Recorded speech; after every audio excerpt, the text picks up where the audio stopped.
All right, everyone, the persecution of a sitting presidential candidate continues as Merrickgarland has now appointed a special counsel, Jacksmith, who has been a holder adjacent. He's a holder holdover, you may say. Wink, wink. Haha, pardon the dad pun. For overseeing the investigation into Donald Trump. Now, first and foremost, link in the description, archived, of course. Maher is having a good time laughing at this. He approaches it from a different angle, of course. He says, well, Trump is guilty as sin. He broke the law. Here's the Democrats being weak, and it takes them years to investigate. And now Merrickgarland's passing the buck, and he's having a good time chuckling about it from the other side of analysis. I analyze it as this. Merrickgarland is very worried. If you are going to continue an investigation into someone who is running for the presidency and is at least presumptively the front runner of the Republican field, he's the only one at the moment running. He's running up around 50% repeatedly in post-midterm polling still.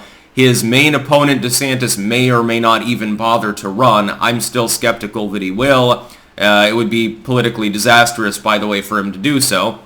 You look at polling, by the way, there was one matchup poll, post-midterms, shows Trump handily beating both Biden and Harris. It shows DeSantis tying with Biden and barely beating Harris. Yeah, so wonderful strength. You got to realize that Florida is not the entire United States. Getting past that, though. What this is, first and foremost, therefore, is Merrickgarland being a goddamn coward. He does not want to continue being the one leading an investigation into someone who is a presumptive Republican nominee. That's not a good idea. Not if you want to keep your job, especially since, the next president may be the person you're investigating. That may complicate their work relationship very slightly, just saying. And this is Biden's way of persecuting Trump, trying to, keep him out of the White House, trying to shove him aside. They would love to ruin his life. They've done everything they can now for more than a half a decade to persecute this individual, who is now, by the way, a private citizen, candidate, but he's not in elected office. Very interesting. So many of the American people have no problem with what's happening. Poor Jacksmith, though. Now he's been appointed to head the investigation in Merrickgarland's stead, and now he has to take the blame for what happens subsequently. My thoughts are this. There is no particular evidence over the mishandling of documents at the Mar-a-Lago that points to any concerted effort at crime. And if you use the Hillary Clinton standard, and I'll get a little bit more into this because I think I see shenanigans on the horizon for the general election potentially. If you use that standard, Trump skates. They're not going to announce charges against him. Well, he took documents inappropriately, but we have not established that there was any malice involved. This was exactly the defense that they used in not prosecuting one Hillary Rodham Clinton. She had classified material and various improperly stored material in an unsecured location in a goddamn bathroom. She literally had a server in the closet in her fucking bathroom. They then attempted to eliminate the material on it, and they basically just smashed the hard drives apart with a hammer. Improper data storage, illegally taking classified materials. There was no evidence of a security breach into much of this material, but it's certainly nothing classified, but it was improperly handled. She broke the law. But it didn't matter because she's Hillary Clinton. She was running for the presidency, and so they decided we're not announcing charges. I have a feeling that they are going to Comey Donald Trump. Here's my prediction.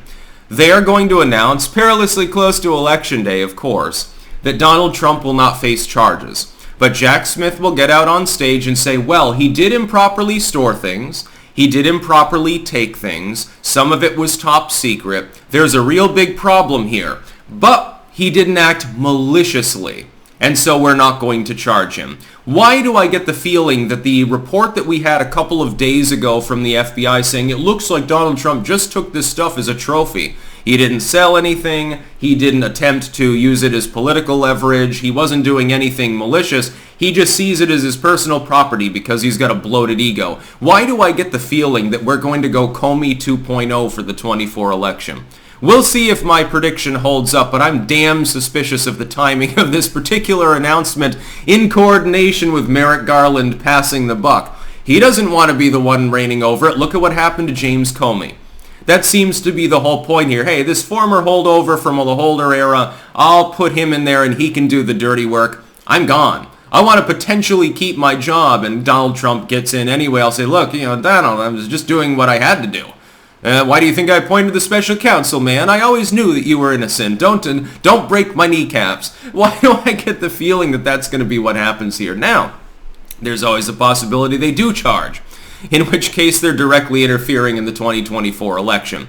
I think that is a little bit of a long shot. I mean, if Trump were an also-ran, if he were polling at 4% or something, they could probably get away with it.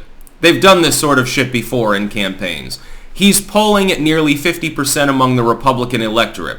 If you want to antagonize an actual attempted insurrection, all you would have to do is take Trump off the campaign trail by persecuting him further. It would look like you were staging a coup against the populists. That wouldn't go over well. But if you just hold the investigation over his head to try to tamp down on his support, to give maybe another viable Republican competitor a talking point, hey, my opponent might be in jail. How can you nominate them? The shtick writes itself. And then they win anyway, probably. I think that Trump will win in the primaries. Again, unless he croaks or something like that, I think he will probably be the GOP's nominee. Unless DeSantis gets in, and I'm skeptical that he'll get in. In the general, then, right before the election happens, they can announce their findings. In a big, uber-televised primetime event, just like with Hillary Clinton, you'll remember. He didn't do anything malicious, but he did things that were illegal. Yeah, it's a real problem, but we're not going to charge him. We don't have a reason to charge him because no foreign entities access the material, and he never clearly improperly shared the material with anyone he wasn't legally capable of doing so with. Once he was the former president, he just sort of went into the Mar-a-Lago basement or wherever the hell it was, and he'd comb through them and chuckle to himself about how he was president and stuff. Basically like a big egotistical baby. They'll frame it as Donald Trump, the blind egotist who endangered documents, who endangered national security, but can't be charged because nothing came of him. He's just incompetent, not malicious. That's what I predict will happen with this. I think Maher is partially right. It's definitely buck passing. It's ass covering by coward Merrickgarland. He doesn't want to be the one to get absolutely shit-canned in the off chance that Donald Trump wins the 2024 election. Can you imagine that your new boss is the person that you just spent years investigating for wrongdoing? Again, that is not a good career trajectory to end on. That's about all. Peace out.